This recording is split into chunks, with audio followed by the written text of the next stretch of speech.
Good afternoon দোস্ত, আপোনালোকৰ কেনেকুৱা চলি আছে?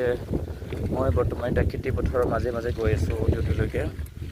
আপোনালোকক দেখুৱাই আছোঁ ৰাগী খেতি কেনেকুৱা হৈ আছে, চাই লওক।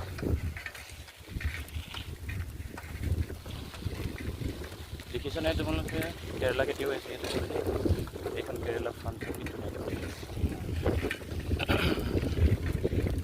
মই গৈ আছোঁ খেতি পথাৰৰ মাজে মাজে, আপোনালোককো দেখুৱাই গৈ আছোঁ ধুনীয়াকৈ।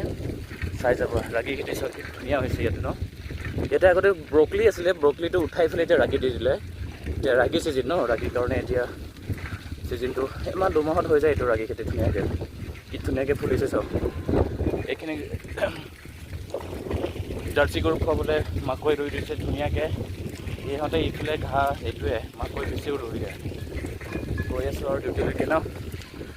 আপোনালোকে কোন কোন বেংগলোৰত থাকক কমেণ্ট কৰিব মোক, আৰু মোৰ ভিডিঅ'টো লাইক ছাবস্ক্ৰাইব কৰি দিব যদি ভাল পায়।